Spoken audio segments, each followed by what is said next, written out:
Mesdames et messieurs, bonsoir et bienvenue au 20h bilingue de ce samedi 16 septembre 2017. Mimi Mofo, bonsoir. Merci à vous, Nadine Yambuto. Televiewers, good evening. We thank you so much for joining us in this edition of the bilingual primetime newscast on Equinox Television. Tonight, we talk about a sad incident which occurred in the early hours of this morning in Kumbo in the northwest region of the country. 4 people died in a fatal road accident.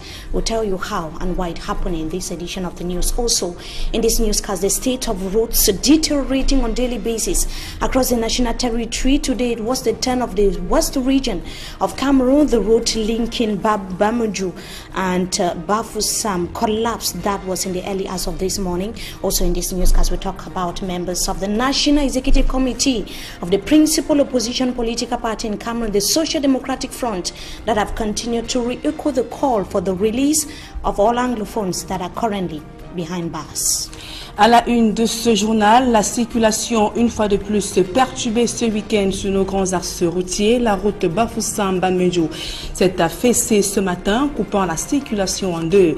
Un glissement de terrain est à l'origine de cet incident survenu ce matin dans la région de l'Ouest Cameroun et dans la région du Nord-Ouest. 4 personnes ont perdu la vie à la suite d'un grave accident de la circulation survenu aux premières heures de cette matinée du côté de Kumbo. Voilà pour le sommaire.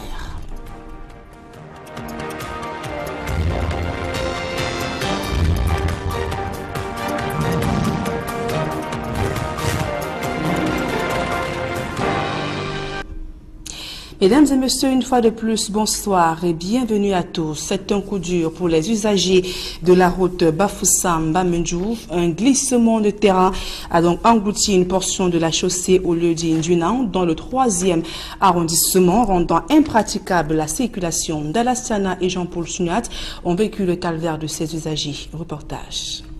C'est une barrière de fortune qui renseigne désormais tous les usagers en partance pour les hauts plateaux que la route Bafoussam-Bamendjo n'existe plus à la suite d'un éboulement au village Ndjunan, dans le groupement Bamungum. Sur ce relief déjà accidentel, toute une portion de route a fessé dans un glissement de terrain. Selon ce jeune homme habitant le coin, des fissures sur la chaussée en matinée du vendredi 15 septembre présageaient déjà une catastrophe naturelle.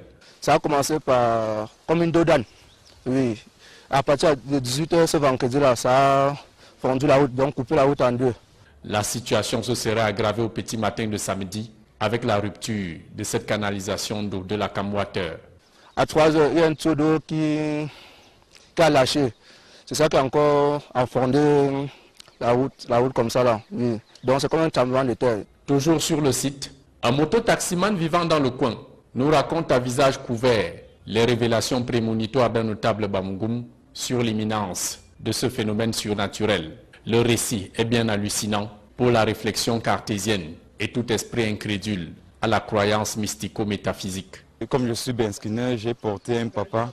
Arrivé ici, ça avait commencé à faire comme vous voyez là, le trait ici. Ce n'était pas encore grave comme là-bas derrière. Bon, quand le papa a vu, le papa m'a fait comprendre que c'est un tout petit animal qui n'a même pas le poids du rat.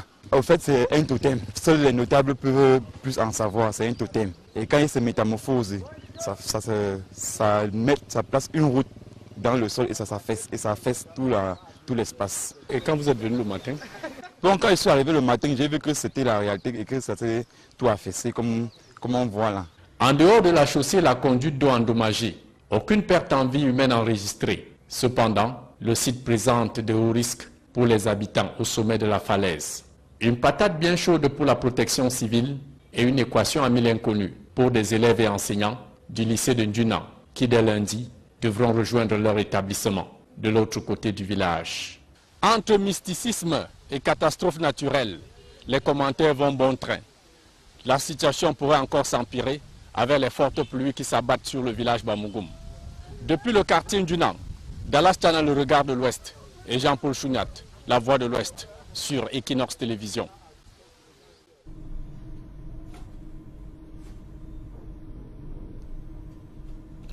À présent, les images de ce grave accident de la circulation survenu aux premières heures de cette matinée à Kumbo, dans la région du nord-ouest Cameroun. 4 personnes qui ont été brutalement arrachées à la vie dans un terrible accident de la circulation survenu de ce côté. Les victimes sont les membres de l'église CBC, la Cameroun Baptist Convention, dont ces femmes se rendaient donc pour un pèlerinage. Le conducteur a perdu le contrôle de l'engin et s'est retrouvé dans le ravin. Il faut préciser que l'accident a également fait 6 blessés graves. Nous y reviendrons dans nos prochaines éditions d'information. Et sur place à Douala, une cargaison de produits toxiques sème la panique à l'Orbessou. Ici à Douala, les odeurs nauséabondes de ce liquide, dont la nature n'est pas encore clairement établie, donc ont amené les populations à alerter les responsables de la ville. Et il faut préciser que les principaux responsables de cette situation seront aux arrêts. Claude Eukwa, Julienne Berthé-Bissaï. Les faits remontent au 12 septembre dernier, lorsque le camion en provenance de Bafoussam arrive au lieu dit mosquée, au quartier Logbessou à Douala. Avant-hier matin, lorsque je sortais d'ici, il était 9 h par là. J'ai pris le couloir. Je me rends compte qu'il y a un camion, il y a les jeunes du quartier qui sont en train de vidanger les cubiténaires qui étaient dans le camion. J'ai demandé qui est à l'origine, qui a déposé le camion. On m'a montré le monsieur, mais il est même comme président de développement dans le secteur. Je l'ai interpellé, je lui ai dit, monsieur, qu'est-ce que tu es en train de faire comme ça? Tu viens faire la boue au quartier. Il me dit, je lui demande c'est quoi? Il me dit c'est la boue. Je dis la boue là vient d'où? Il me dit ça vient du marché central. Je lui dis mais et tu viens vider ça ici? Il dit non, j'ai trouvé mieux, comme il y a le ravin, de venir verser ici. J'ai dit depuis avant-hier là, ça a créé des problèmes. Il y a des enfants qui sont chez moi, même tout le monde est déjà enrhumé. Tout le monde tous. Si vous entrez même dans la maison, là, il y a les odeurs. Je ne sais même pas comment vous parvenez à respirer ici. Et avec ça, regardez, les enfants viennent ici vider les poubelles. Ils peuvent tomber là et tout. Donc vraiment, c'est très, très décevant. Les odeurs nocives que dégagent ces produits, dont la nature n'est pas encore clairement déterminée, rendent la cohabitation difficile avec les populations. C'est ainsi que l'alerte est lancée et une descente des autorités administratives de Douala 5e s'y effectue. Nous avons constaté qu'il y avait sur place un camion avec des déchets à l'intérieur des cuves. Alors ces déchets me semblent-ils suffisamment toxiques. La preuve, nous avons vu des animaux, des reptiles, des lézards morts sur le terrain. Et également la manière dont les herbes ont été brûlées à l'instant même. Donc ça nous a fait donc croire que ce produit n'était pas bon. Il y avait moi-même, j'ai par exemple rejeté un tout petit peu. Les prélèvements effectués permettront d'en savoir plus sur la composition exacte de cette cargaison. Mais les experts préviennent déjà sur les risques. Notre inquiétude est que si ces produits ici pleut et que l'eau de pluie entraîne ces produits dans de longues distances, ça pourra amener encore de graves catastrophes pour la population. Mais nous allons vérifier d'abord le degré de toxicité du produit quand ça va passer au laboratoire. C'est en ce temps qu'on va savoir la classification, à quelle classe la dangerosité du produit est. Des sources renseignent que le chauffeur et convoyeur du camion au contenu indésirable serait gardé à vue à la brigade de Logbessou. Des faits qui interrogent la responsabilité des postes de contrôle franchis par cet engin. Les litiges fonciers font rage à Douala. Les populations situées près de la léproserie de la Dibamba ont perdu le sommeil. Elles redoutent des casses sur le site depuis la présence des gros engins venus effectuer le tracé de la route. Steve Eboulay, Mirabel Mazo. La visite inattendue de ce caterpillar au quartier d'Ibamba léproserie a coupé le sommeil aux populations du lieu dit Cité de la Paix. Il y a des gens qui sont arrivés ici, orientés par les éléments de la brigade, de la gendarmerie, GEPIC, nous disant qu'ils étaient là pour exécuter certains ordres. En effet, ce qu'ils font, ils sont en train de faire une opération de lotissement. Ils se sont juste réveillés surpris par les vomissements de caterpillar. Pancarte à main, ils s'insurgent contre un éventuel déguerpissement.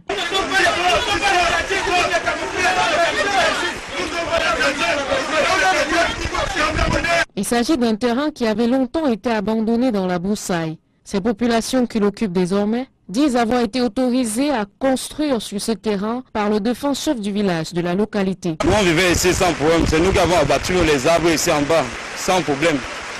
Mais depuis la mort du chef, M. Péli, ils disent qu'on les a demandé de ne pas casser une maison et ni la fondation. Ils tracent, ils arrivent derrière une maison, ils s'arrêtent. Et ils reviennent plutôt devant la maison, continuer la route. Nous voyons ça comme si peut-être eux en traçant, d'autres gens sont en train de sortir un titre par ailleurs. Dès qu'un titre foncier, les gars doivent sortir, ils vont s'engager à casser des maisons. Il faut noter tout de même que le terrain est sans titre foncier. Le plus suspect dans cette opération, disent les populations, est que le commanditaire reste encore inconnu. Sur place, l'on soupçonne une mainmise d'un des fils du défunt chef de la localité qui leur aurait cédé ce terrain. Il y a son fils qui a fait une descente sur le terrain et nous fait comprendre qu'il faut que nous on arrête les travaux parce qu'il doit faire entrer l'engin pour traçage de route. D'ailleurs, il va revenir dans 2 semaines. Depuis ce jour, il n'est plus jamais revenu. Effrayés depuis la visite de cet engin, ils peinent à vaquer normalement à leur activité quotidienne. J'ai déjà travaillé jusqu'à je suis en train d'habiter. Je vois seulement les engins atterrir, en train de tracer les routes et les bornes en même temps. Avec les gendarmes et les armes. En pleine rentrée scolaire, nous sommes comme ça depuis lundi, nous sommes à la maison. Les enfants ne partent même pas à l'école parce qu'on ne sait pas si on sort même pour aller à nos occupations, ce qui va se passer par derrière. L'administration territoriale de cette localité ne s'est pas encore manifestée sur le problème. Les populations continuent d'attendre. Dans le reste de l'actualité, les inspecteurs officiers et gardiens de la paix qui ont récemment reçu des avancements de grade devront contribuer à renforcer la sécurité dans la région du littoral, en proie au grand banditisme, au braquage et criminalité. Ils sont 314 dans la région à avoir reçu des attributs hier vendredi à Douala au cours d'une cérémonie présidée par le gouverneur Samuel Ivaradiboua. Le reportage de François Dikoumé et de Kate Diarra.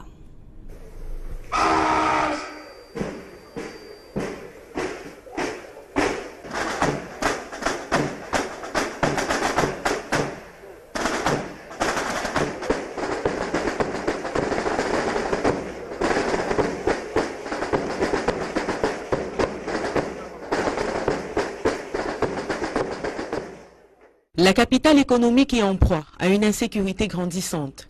Braquage à main armée, création de gangs et autres exécutions rythment le quotidien des populations riveraines. C'est dans ce contexte électrique que 314 personnels de la police ont reçu des avancements de grade. Officiers, inspecteurs, gardiens de la paix, ils se sont tous retrouvés à l'esplanade de la communauté urbaine de Douala, devant famille et connaissances, pour assister à la remise de leurs épaulettes. C'est arrivé à point nommé, 7 ans déjà. De quoi développer chez la plupart d'entre eux un sentiment de joie indescriptible, auréolé de fou rire, d'étreinte et de selfie. Ils auront la lourde responsabilité de veiller au respect de l'ordre et de la paix dans la région où la criminalité s'est construite un nid. La police est un maillon essentiel du maintien de la paix dans la région du littoral en général. Même si cette police est de plus en plus gangrénée par de mauvaises graines, le gouverneur de la région du littoral, Dieudonné Ivaradiboua, investit dans les encouragements, alors nécessaires selon lui, pour booster le moral des travailleurs. Tout corps à des brebis galeuses, même dans l'administration territoriale, partout nous avons des brebis. Mais nous encourageons tous ceux qui travaillent bien sur le terrain. Au chapitre des sujets brûlants, ils devront commencer par gérer la suprématie des gangs de délinquants qui n'hésitent pas à dicter leurs lois dans certains quartiers de la capitale.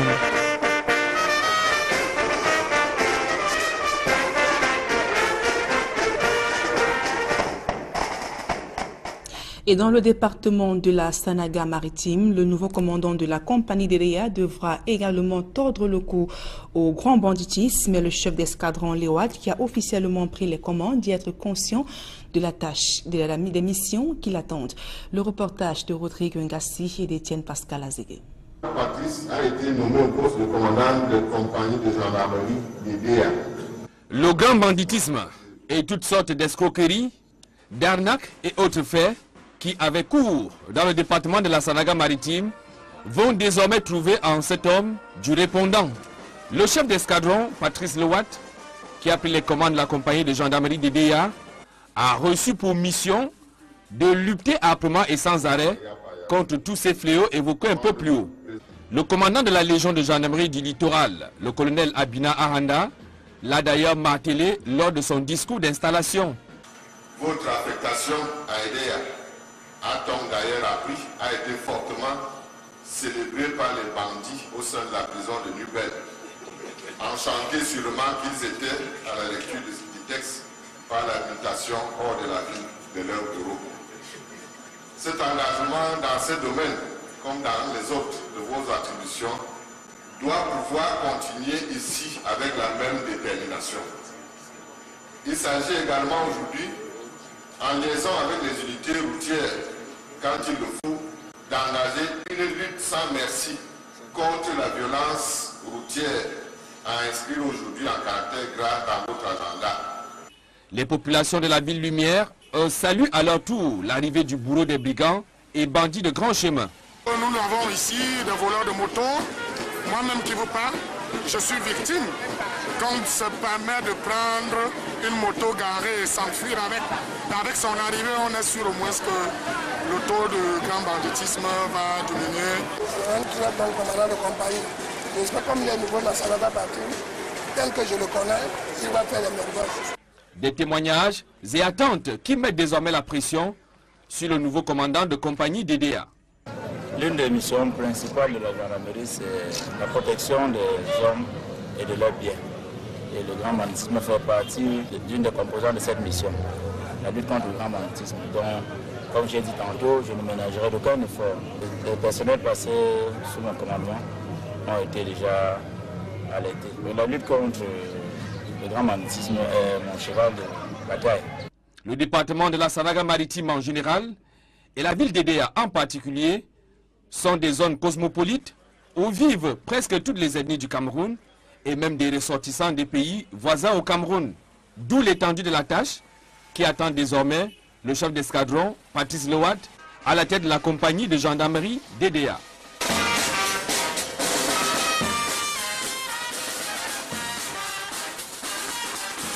Dans les couloirs de la justice à présent, le porte-étendard du Cameroun à l'international des barreaux de tradition commune et connue, maître Annie-Christelle Ndjonkou, a été donc élu à l'issue du concours d'oratoire organisé par le barreau du Cameroun. Au milieu de 8 autres candidats, l'avocate stagiaire a convaincu par son sens de probité et d'engagement. Élisée Borbaye et Aïe Cyril.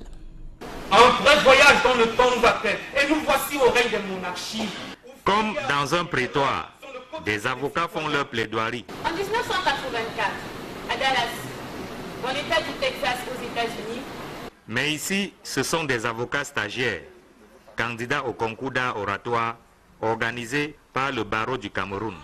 À l'occasion des congrès de la conférence internationale, il est organisé un concours d'exercice d'art oratoire, un concours de plaidoirie, à l'occasion duquel on remet le prix de lauréat du concours de la plaidoirie des pays francophones.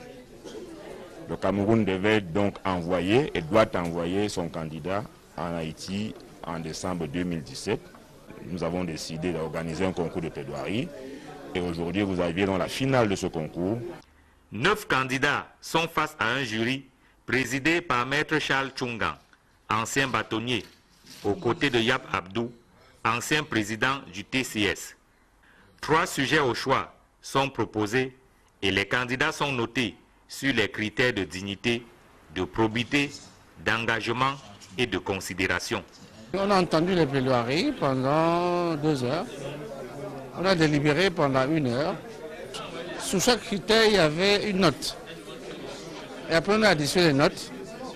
Et après, on a délibéré. On a choisi celle que vous avez vue, qui a été la meilleure de tous. Je pense que le barreau du Cameroun sera bien représenté à Haïti. Premier, Messou Blanco Ali. Après délibération du jury, Annie-Christelle Ndjonkou arrive en tête. Elle représentera le Cameroun au 32e congrès international de l'Association des barreaux francophones en décembre prochain à Haïti.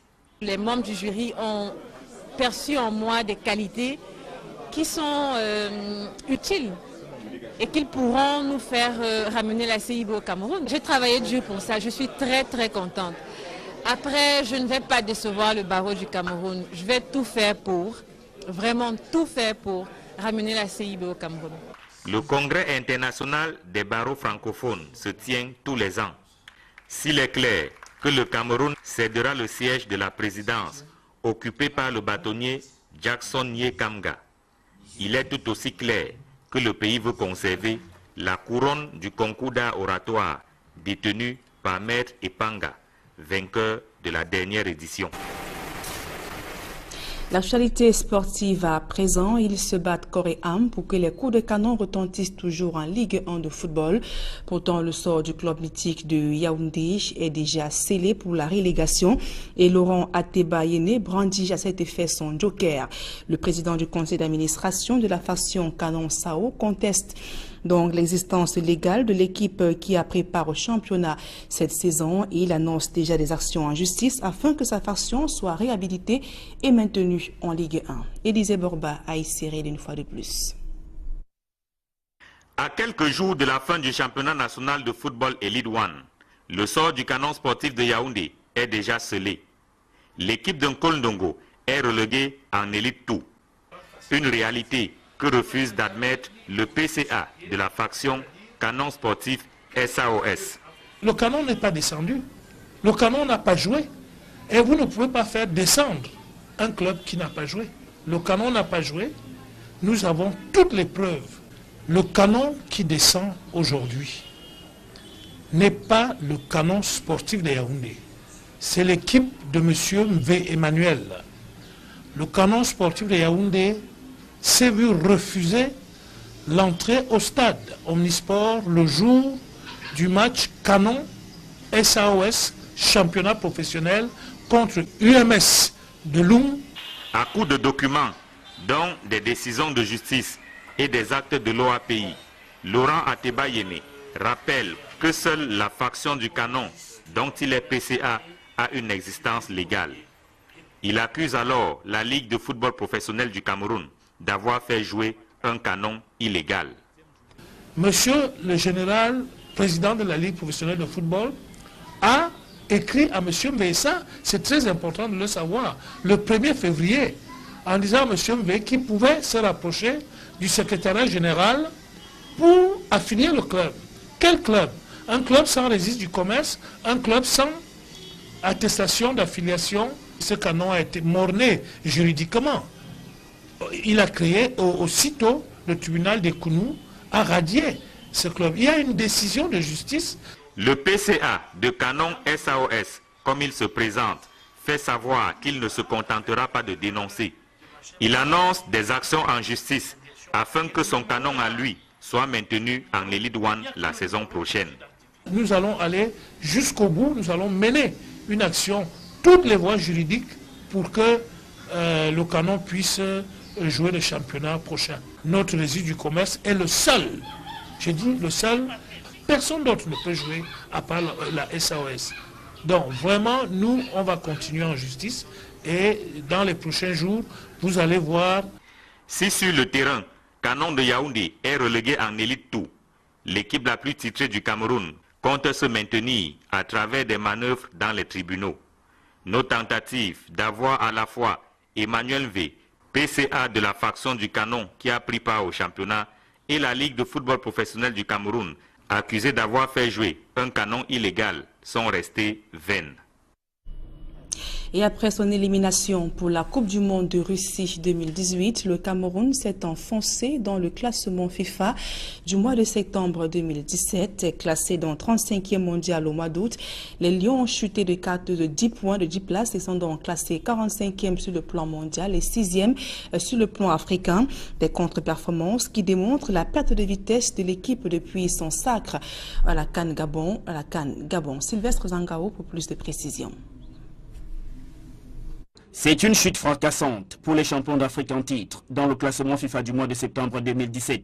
35e mondial en août, le Cameroun occupe désormais le 45e rang, soit 10 pas en arrière. Cette dégringolade des Lions indomptables est justifiée par leurs mauvais résultats lors de la 3e journée des éliminatoires de la Coupe du Monde 2018 face au Nigeria. Benjamin Mukanjo et ses coéquipiers avaient pris une douche froide à Oyo, 4-0, avant de concéder un match nul à Yaoundé. Le Cameroun n'ira pas à la prochaine Coupe du Monde. L'équipe qui a émerveillé ses supporters lors de la CAN au Gabon par sa détermination a vite démontré des faiblesses au lendemain de son sacre. En effet, depuis leur victoire en finale contre l'Égypte, les Lions indomptables n'ont plus sorti leurs griffes. C'est d'abord la Guinée-Conakry qui met l'équipe dans la sauce lors des matchs amicaux à Bruxelles, en Belgique. À la Coupe des Confédérations en Russie, le Cameroun a été éliminé dès la phase de groupe sans la moindre victoire. Alors que l'on croyait que les joueurs de Hugo Broos allaient tirer les leçons de cet échec pour renouer avec la victoire, ils se sont plutôt enfoncés dans une série sans résultat positif. À présent, la deuxième partie de ce journal en langue anglaise avec vous, Mimi Mofo. Merci à vous, Nadine Yambutua. Televiewers, we thank you so much for joining us in the second segment of the news. We begin right here with this rather sad incident in the northwest region of the country. Tragic incident hit Kombo. That was in the early hours of this Saturday. 4 persons reportedly died and 6 others seriously injured following an accident which occurred early today in that part of the country. The victims, who are members of the CBC Women Union, were on their way to a rally when the vehicle transporting them fell off a cliff after the driver poorly negotiated a bend on the Mbiame Mboso Road. The burial of the deceased victims would, according to the field pastor in Seoul, take place Wednesday, the 20th of September 2017. That's going to be next week, while the injured victims are currently under intensive medical care in hospital. So far, overspeeding is said to be the cause of the Fata Road accident which occurred in the early hours of this morning. In the following excerpt, let's now have the reaction of the field pastor in Seoul. He's going to be telling us how and why the incident occurred and what is going to be happening next week. Reverend Gay Martin Sander, the CBC Seoul field pastor. Today in the morning, we left on our way to Mbonsau for a women's rally. It's a yearly program where they gather together to praise God, to listen to God talk to them, and to discuss their program, that is their business. So on the way after Mbiame, one of the vehicles had an accident. That is the field pastor in Seoul there reacting shortly after the Fata Road accident which occurred in the early hours of this morning in Kombo, killing at least 4 persons. We shall be keeping you updated now. We talk about a veritable nightmare as it was to some commuters plying the Bafoussam Bamenjo route in the west region of the country. It follows the collapse of the route in the early hours of this morning that left dozens of road users in total frustration. You can see how the situation was very frustrating to many road users. The incident resulted from a landslide. Our correspondent on the ground, Jean-Paul Chunyat and Dallas Chana, say that the road users are now deviating via Bati to get to Bafoussam and other parts of the west region of Cameroon. The collapse of the road is becoming a phenomenon in Cameroon, and according to critics, their dilapidating or deplorable states account for constant accidents recorded in Cameroon today. We now talk about the next meeting of the principal opposition political party in Cameroon, the Social Democratic Front, that is still ongoing in the northwest region of the country. The SDF has said that the head of state has created more problems than solutions by failing to release all detainees of the current Anglophone crisis. The party's chair, Nijon Frundi, was speaking during the next meeting this Saturday that is still underway in Bamenda. The SDF revealed that only the release of all Anglophones and the demilitarization of the 2 English-speaking regions of the country would quell the tension rocking the northwest and the southwest regions of Cameroon.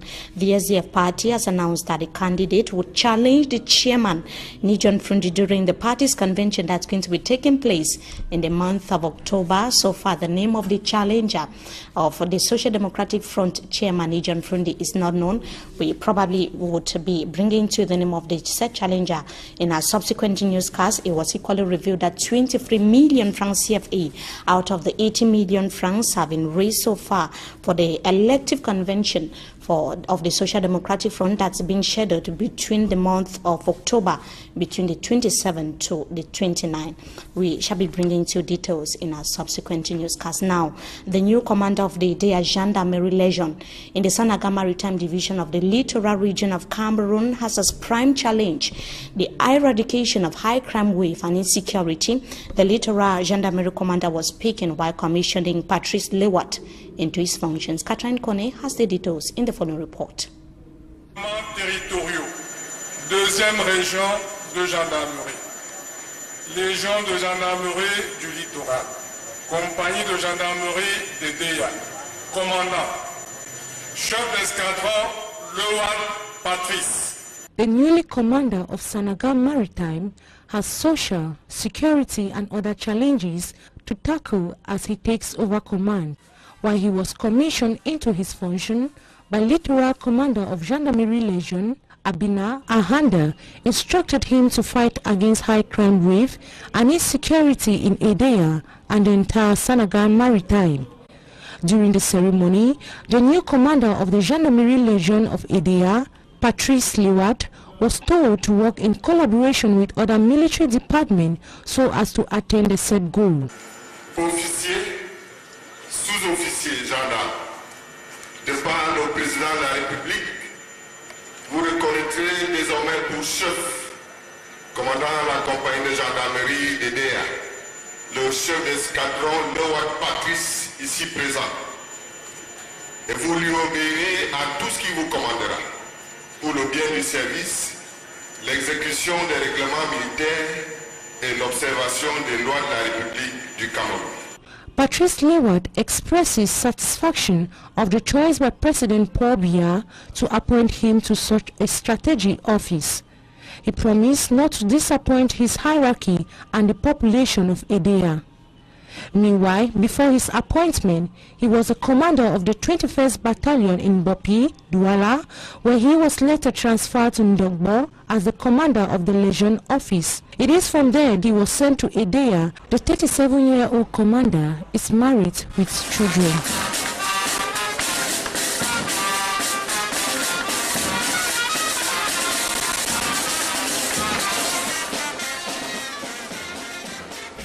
It was a similar atmosphere in Gaounderi of the Adamawa region of the country, where some 36 police officers were promoted into different ranks. The ceremony was presided at by the governor of the said region. Our reporter Jacques Ekwekinge tells us more in the following report. There were a total of 36 police officers of different ranks recently promoted by a presidential decree of September 5, 2017. Amongst the newly promoted were 1 senior police superintendent, 5 assistant senior police superintendents, 30 police constable promoted to 3rd grade, and 1 first grade police constable promoted to 2nd grade. A Epaulet award ceremony taking place at the Ngaounderi ceremonial ground was presided at by the governor of the Adamawa region, Kildadi Takige Bukar. The happy recipients, however, used the occasion to express their gratitude for their advancement. I waited for 9 years, 9 good years. So finally, I am promoted today. The Epaulet Award ceremony, which was void of any speech making, ended with a congratulatory message from the administrative authorities and family members.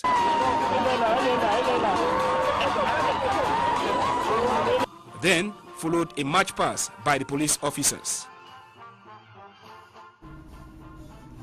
And now we talk sports football. Cameroon, that has dropped drastically in the latest FIFA ranking for the month of September 2017. The reigning African champions lost 10 places and are now 6th in the African continent. Several reasons have been forwarded for the drop of the Cameroonian football team. Details with Smart Njikan Gabriel.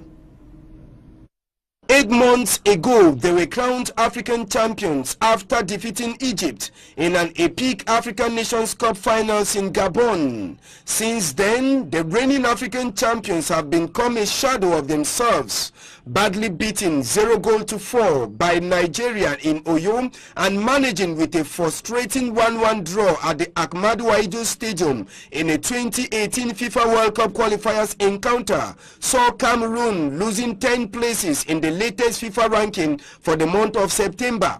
Cameroon, that was amongst Africa's top 5 nations, is now sixth in Africa and 45th in the world. The drastic drop of Cameroon could be explained with its current poor form. Since they defeated Egypt, Cameroon has had difficult times, losing to Guinea and Colombia in international friendlies and performed poorly at the FIFA Confederations Cup in Russia, leaving the tournament at the group phase without a single win. Many had expected the boys of Hugo Broos to learn from the poor show up in Russia, but since then they have continued to move down. And that brings us to the end of this edition of the bilingual newscast on Equinox Television. But before we go, we should note that only 2 matches as far as the 32nd playing day of the League One Championship is concerned will take place in stadia across the country. This weekend, precisely tomorrow, Sunday, Dragon is going to play against Babutus Football Club. Kolong is going to face Edin FC. For the other 7 encounters, it's going to take place on the 20th of September 2017. We thank you so much for joining us. Wishing you a blessed stay in the company of our programs. Until we meet again, goodbye, Nadine Yambo. Bonsoir. Bonsoir, Mimi Mefo. Mesdames et messieurs, c'est la fin de ce journal. Merci pour votre aimable attention et passez l'agréable moment en compagnie de nos programmes.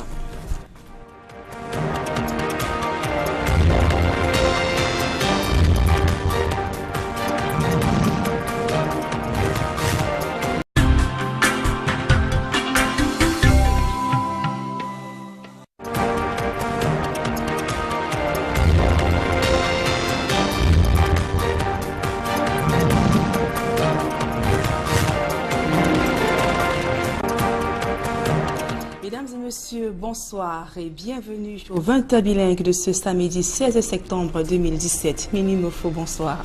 Merci à vous, Nadine Yambuto. Our televiewers, good evening. We thank you so much for joining us in this edition of the bilingual primetime newscast on Equinox Television. Tonight, we talk about a sad incident which occurred in the early hours of this morning in Kumbo in the northwest region of the country. 4 people died in a fatal road accident.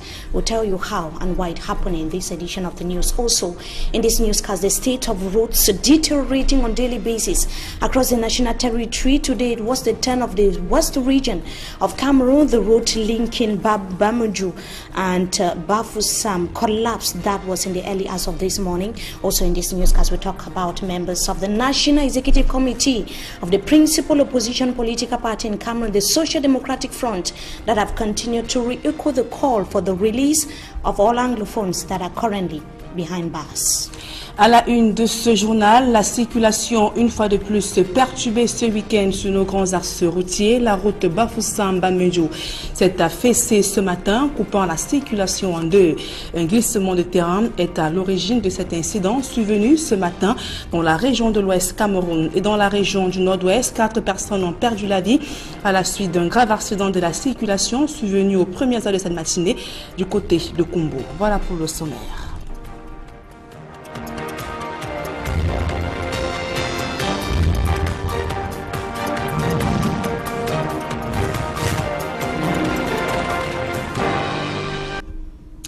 Mesdames et messieurs, une fois de plus, bonsoir et bienvenue à tous. C'est un coup dur pour les usagers de la route Bafoussam-Bamendjo. Un glissement de terrain a donc englouti une portion de la chaussée au lieu d'Indunan dans le 3e arrondissement, rendant impraticable la circulation. Dallas Chana et Jean-Paul Sugnat ont vécu le calvaire de ces usagers. Reportage. C'est une barrière de fortune qui renseigne désormais tous les usagers en partance pour les hauts plateaux que la route Bafoussam-Bamendjo n'existe plus à la suite d'un éboulement au village Ndjunan, dans le groupement Bamungum. Sur ce relief déjà accidentel, toute une portion de route affaissée dans un glissement de terrain. Selon ce jeune homme habitant le coin, des fissures sur la chaussée en matinée du vendredi 15 septembre présageaient déjà une catastrophe naturelle. Ça a commencé par comme une dodane. Oui. À partir de 18h ce vendredi-là, ça a fondu la route, donc coupé la route en deux. La situation se serait aggravée au petit matin de samedi avec la rupture de cette canalisation d'eau de la Camwater. À 3h, il y a un tuyau d'eau qui a lâché. C'est ça qui a encore affondé la route comme ça là. Oui. Donc c'est comme un tremblement de terre. Toujours sur le site, un moto-taximan vivant dans le coin nous raconte à visage couvert les révélations prémonitoires d'un notable Bamougoum sur l'imminence de ce phénomène surnaturel. Le récit est bien hallucinant pour la réflexion cartésienne et tout esprit incrédule à la croyance mystico-métaphysique. Comme je suis Benskinner, j'ai porté un papa. Arrivé ici, ça avait commencé à faire comme vous voyez là, le trait ici. Ce n'était pas encore grave comme là-bas derrière. Bon, quand le papa a vu, le papa m'a fait comprendre que c'est un tout petit animal qui n'a même pas le poids du rat. Au fait, c'est un totem. Seuls les notables peuvent plus en savoir. C'est un totem. Et quand il se métamorphose, ça place une route dans le sol et ça s'affaisse. Et ça affaisse tout l'espace. Et quand vous êtes venu le matin? Bon, quand je suis arrivé le matin, j'ai vu que c'était la réalité et que ça s'est tout affaissé comme on voit là. En dehors de la chaussée, la conduite d'eau endommagée. Aucune perte en vie humaine enregistrée. Cependant, le site présente de hauts risques pour les habitants au sommet de la falaise. Une patate bien chaude pour la protection civile et une équation à mille inconnues pour des élèves et enseignants du lycée de Nduna qui dès lundi devront rejoindre leur établissement de l'autre côté du village. Entre mysticisme et catastrophe naturelle, les commentaires vont bon train. La situation pourrait encore s'empirer avec les fortes pluies qui s'abattent sur le village Bamougoum. Depuis le quartier Nduna, Dallas Chana, le regard de l'Ouest, et Jean-Paul Chouniat, la voix de l'Ouest, sur Equinox Télévision. Tant qu'ils étaient là pour exécuter certains ordres. En effet, ce qu'ils font, ils sont en train de faire une opération de lotissement. Ils se sont juste réveillés, surpris par les vomissements de Caterpillar. Pancarte à main, ils s'insurgent contre un éventuel déguerpissement.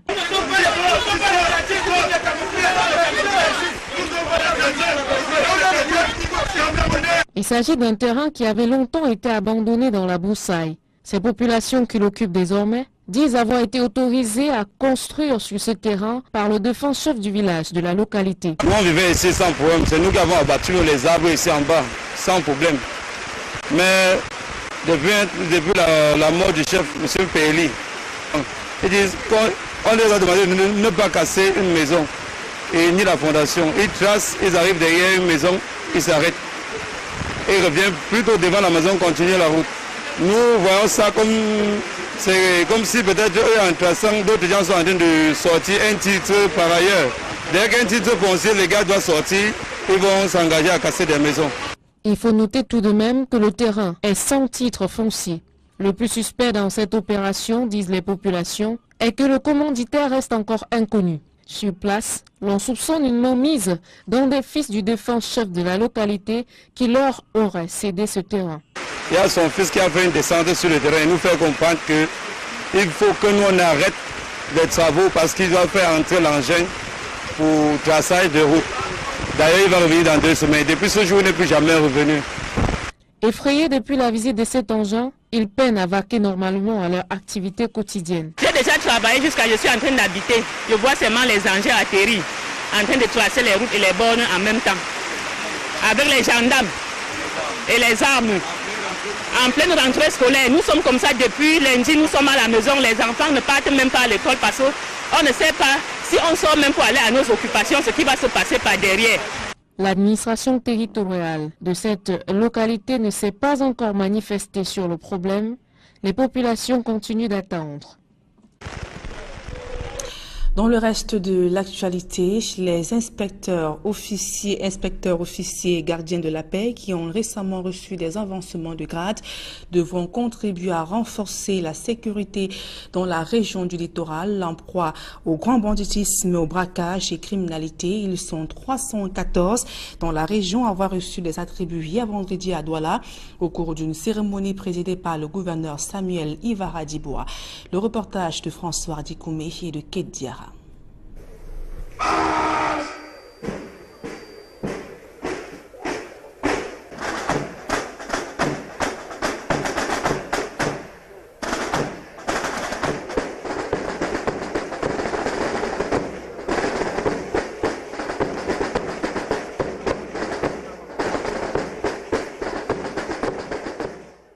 La capitale économique est en proie à une insécurité grandissante.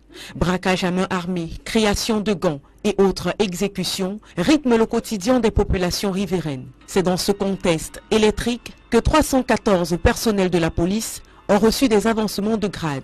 Officiers, inspecteurs, gardiens de la paix, ils se sont tous retrouvés à l'esplanade de la communauté urbaine de Douala, devant famille et connaissances, pour assister à la remise de leurs épaulettes. C'est arrivé à point nommé, 7 ans déjà. De quoi développer chez la plupart d'entre eux un sentiment de joie indescriptible, auréolé de fou rire, d'étreinte et de selfie. Ils auront la lourde responsabilité de veiller au respect de l'ordre et de la paix dans la région où la criminalité s'est construite un nid. La police est un maillon essentiel du maintien de la paix dans la région du littoral en général. Même si cette police est de plus en plus gangrénée par de mauvaises graines, le gouverneur de la région du littoral, Dieudonné Ivara Diboua, investit dans les encouragements, alors nécessaires selon lui, pour booster le moral des travailleurs. Tout corps a des brebis galeuses, même dans l'administration territoriale, partout nous avons des brebis. Mais nous encourageons tous ceux qui travaillent bien sur le terrain. Au chapitre des sujets brûlants, ils devront commencer par gérer la suprématie des gangs de délinquants qui n'hésitent pas à dicter leurs lois dans certains quartiers de la capitale.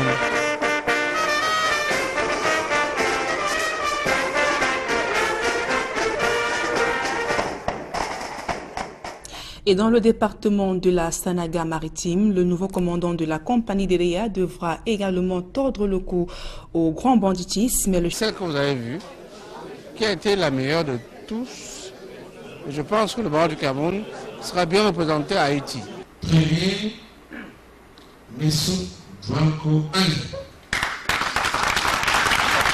Après délibération du jury, Annie-Christelle Njunko arrive en tête. Elle représentera le Cameroun au 32e congrès international de l'Association des barreaux francophones en décembre prochain à Haïti. Les membres du jury ont perçu en moi des qualités qui sont utiles et qu'ils pourront nous faire ramener la CIB au Cameroun. J'ai travaillé dur pour ça, je suis très contente. Après, je ne vais pas décevoir le barreau du Cameroun. Je vais tout faire pour, vraiment tout faire pour ramener la CIB au Cameroun. Le congrès international des barreaux francophones se tient tous les ans.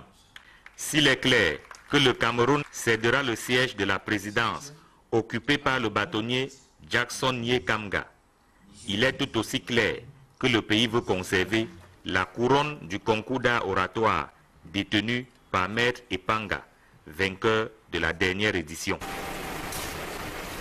L'actualité sportive à présent, ils se battent corps et âme pour que les coups de canon retentissent toujours en Ligue 1 de football. Pourtant, le sort du club mythique de Yaoundé est déjà scellé pour la relégation et Laurent Ateba-Yene brandit à cet effet son joker. Le président du conseil d'administration de la faction Canon Sao conteste donc l'existence légale de l'équipe qui a pris part au championnat cette saison. Il annonce déjà des actions en justice afin que sa faction soit réhabilitée et maintenue en Ligue 1. Élisée Borba a essayé une fois de plus. À quelques jours de la fin du championnat national de football Elite One, le sort du canon sportif de Yaoundé est déjà scellé. L'équipe d'un Kolndongo est reléguée en Elite 2. Une réalité que refuse d'admettre le PCA de la faction Canon Sportif SAOS. Le canon n'est pas descendu. Le canon n'a pas joué. Et vous ne pouvez pas faire descendre un club qui n'a pas joué. Le canon n'a pas joué. Nous avons toutes les preuves. Le canon qui descend aujourd'hui n'est pas le canon sportif de Yaoundé. C'est l'équipe de M. Mvé Emmanuel. Le canon sportif de Yaoundé s'est vu refuser l'entrée au stade Omnisport le jour du match Canon SAOS championnat professionnel contre UMS de Loum. À coup de documents, dont des décisions de justice et des actes de l'OAPI, Laurent Ateba-Yene rappelle que seule la faction du Canon, dont il est PCA, a une existence légale. Il accuse alors la Ligue de football professionnel du Cameroun d'avoir fait jouer un canon illégal. Monsieur le général, président de la Ligue professionnelle de football, a écrit à M. Mvesa, c'est très important de le savoir, le 1er février, en disant à M. Mvesa qu'il pouvait se rapprocher du secrétariat général pour affilier le club. Quel club? Un club sans registre du commerce, un club sans attestation d'affiliation. Ce canon a été morné juridiquement. Il a créé aussitôt, le tribunal des Kounou a radié ce club. Il y a une décision de justice. Le PCA de Canon SAOS, comme il se présente, fait savoir qu'il ne se contentera pas de dénoncer. Il annonce des actions en justice afin que son canon à lui soit maintenu en Elite One la saison prochaine. Nous allons aller jusqu'au bout, nous allons mener une action, toutes les voies juridiques pour que le canon puisse jouer le championnat prochain. Notre registre du commerce est le seul, j'ai dit le seul, personne d'autre ne peut jouer à part la SAOS. Donc vraiment, nous, on va continuer en justice et dans les prochains jours, vous allez voir.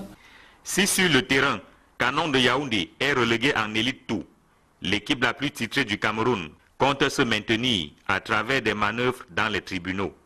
Nos tentatives d'avoir à la fois Emmanuel V, PCA de la faction du Canon qui a pris part au championnat, et la Ligue de football professionnel du Cameroun, accusés d'avoir fait jouer un canon illégal, sont restées vaines. Et après son élimination pour la Coupe du Monde de Russie 2018, le Cameroun s'est enfoncé dans le classe chef d'escadron Léoad qui a officiellement pris les commandes d'y être conscient de la tâche, des missions qui l'attendent. Le reportage de Rodrigue Ngassi et d'Étienne Pascal Azégué. Patrice a été nommé au poste de commandant de compagnie de gendarmerie d'Idéa. Le grand banditisme et toutes sortes d'escroqueries, d'arnaques et autres faits qui avaient cours dans le département de la Sanaga-Maritime vont désormais trouver en cet homme du répondant. Le chef d'escadron, Patrice Lewat, qui a pris les commandes de la compagnie de gendarmerie d'Idéa, a reçu pour mission de lutter âprement et sans arrêt contre tous ces fléaux évoqués un peu plus haut. Le commandant de la Légion de gendarmerie du littoral, le colonel Abina Ahanda, l'a d'ailleurs martelé lors de son discours d'installation. Votre affectation à Idéa, a-t-on d'ailleurs appris, a été fortement célébrée par les bandits au sein de la prison de Nubel. Enchantés sûrement qu'ils étaient à la lecture du texte par l'habitation hors de la ville de leur bureau. Cet engagement dans ce domaine, comme dans les autres de vos attributions, doit pouvoir continuer ici avec la même détermination. Il s'agit également aujourd'hui, en liaison avec les unités routières, quand il le faut, d'engager une lutte sans merci contre la violence routière à inscrire aujourd'hui en caractère grave dans votre agenda. Les populations de la ville Lumière saluent à leur tour l'arrivée du bourreau des brigands et bandits de grand chemin. Nous avons ici des voleurs de moto. Moi-même qui vous parle, je suis victime. Quand on se permet de prendre une moto garée et s'enfuir avec son arrivée, on est sûr au moins que le taux de grand banditisme va diminuer. C'est un club dans le commandant de compagnie. J'espère comme il est nouveau dans Sanada Patrick, tel que je le connais, il va faire les merveilles. Des témoignages et attentes qui mettent désormais la pression sur le nouveau commandant de compagnie d'EDA. L'une des missions principales de la gendarmerie, c'est la protection des hommes et de leurs biens. Et le grand banditisme fait partie d'une des composantes de cette mission, la lutte contre le grand banditisme. Donc, comme j'ai dit tantôt, je ne ménagerai d'aucun effort. Les personnels passés sous mon commandement ont été déjà alertés. La lutte contre le grand banditisme est mon cheval de bataille. Le département de la Sanaga-Maritime en général et la ville d'Edea en particulier sont des zones cosmopolites où vivent presque toutes les ethnies du Cameroun et même des ressortissants des pays voisins au Cameroun. D'où l'étendue de la tâche qui attend désormais le chef d'escadron, Patrice Lewat, à la tête de la compagnie de gendarmerie d'Edea.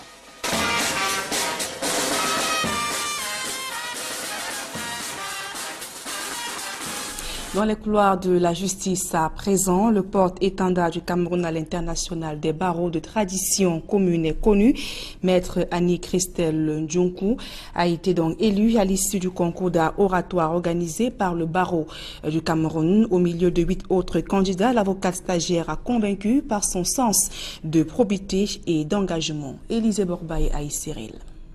Un vrai voyage dans le temps nous appelle et nous voici au règne des monarchies.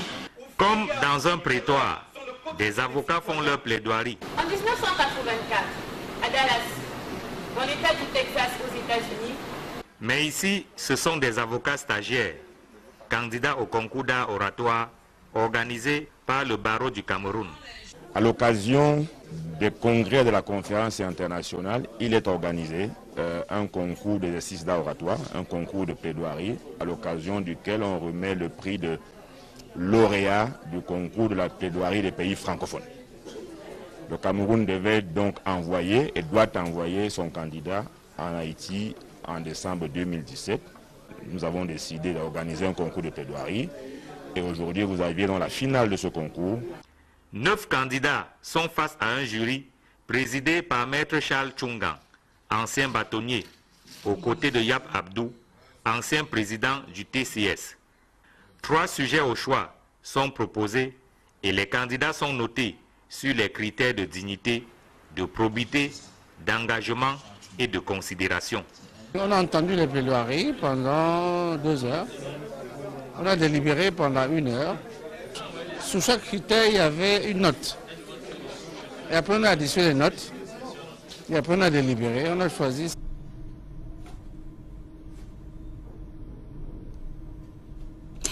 À présent, les images de ce grave accident de la circulation survenu aux premières heures de cette matinée à Kumbo dans la région du nord-ouest Cameroun. 4 personnes qui ont été brutalement arrachées à la vie dans un terrible accident de la circulation survenu de ce côté. Les victimes sont les membres de l'église CBC, la Cameroun Baptist Convention, dont ces femmes se rendaient donc pour un pèlerinage. Le conducteur a perdu le contrôle de l'engin et s'est retrouvé dans le ravin. Il faut préciser que l'accident a également fait 6 blessés graves. Nous y reviendrons dans nos prochaines éditions d'information. Et sur place à Douala, une cargaison de produits toxiques sème la panique à l'Orbessou. Ici à Douala, les odeurs nauséabondes de ce liquide dont la nature n'est pas encore clairement établie. Donc ont amené les populations à alerter les responsables de la ville. Et il faut préciser que les principaux responsables de cette situation seront aux arrêts. Claude Eukwa, Julienne Berthé-Bissaï. Les faits remontent au 12 septembre dernier, lorsque le camion en provenance de Bafoussam arrive au lieu dit mosquée, au quartier Lokbessou à Douala. Avant-hier matin, lorsque je sortais d'ici, il était 9 h par là. J'ai pris le couloir. Je me rends compte qu'il y a un camion, il y a les jeunes du quartier qui sont en train de vidanger les cubiténaires qui étaient dans le camion. J'ai demandé qui est à l'origine, qui a déposé le camion. On m'a montré le monsieur, mais il est même comme président de développement dans le secteur. Je l'ai interpellé, je lui ai dit, monsieur, qu'est-ce que tu es en train de faire comme ça? Tu viens faire la boue au quartier. Il me dit, je lui demande c'est quoi? Il me dit c'est la boue. Je dis la boue là vient d'où? Il me dit ça vient du marché central. Je lui dis mais et tu viens vider ça ici? Il dit non, j'ai trouvé mieux, comme il y a le ravin, de venir verser ici. J'ai dit depuis avant-hier, là, ça a créé des problèmes. Il y a des enfants qui sont... Chez moi, même tout le monde est déjà enrhumé. Tout le monde, tous... Si vous entrez même dans la maison, là, il y a les odeurs. Je ne sais même pas comment vous parvenez à respirer ici. Et avec ça, regardez, les enfants viennent ici vider les poubelles. Ils peuvent tomber là et tout. Donc vraiment, c'est très, très décevant.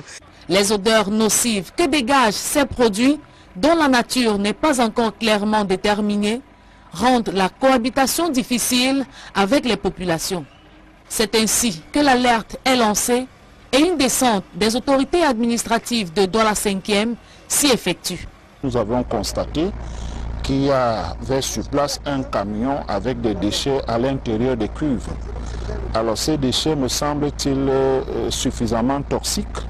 La preuve, nous avons vu des animaux, des reptiles, des lézards morts sur le terrain. Et également la manière dont les herbes ont été brûlées à l'instant même Bon, ça nous a fait donc croire que ce produit n'était pas bon. Moi-même, j'ai par exemple rejeté un tout petit peu. Les prélèvements effectués permettront d'en savoir plus sur la composition exacte de cette cargaison. Mais les experts préviennent déjà sur les risques. Notre inquiétude est que si ces produits ici pleut et que l'eau de pluie entraîne ces produits dans de longues distances, ça pourra amener encore de graves catastrophes pour la population. Mais nous allons vérifier d'abord le degré de toxicité du produit quand ça va passer au laboratoire. C'est en ce temps qu'on va savoir la classification, à quelle classe la dangerosité du produit est. Des sources renseignent que le chauffeur et convoyeur du camion au contenu indésirable serait gardé à vue à la brigade de Lok-Bessou. Des faits qui interrogent la responsabilité des postes de contrôle franchis par cet engin. Les litiges fonciers font rage à Douala. Les populations situées près de la léproserie de la Dibamba ont perdu le sommeil. Elles redoutent des casses sur le site depuis la présence des gros engins venus effectuer le tracé de la route. Steve Eboula et Mirabel Mazo. La visite inattendue de ce caterpillar au quartier d'Ibamba léproserie a coupé le sommeil aux populations du lieu dit Cité de la Paix. Il y a des gens qui sont arrivés ici, orientés par les éléments de la brigade, de la gendarmerie, GP. Nous disons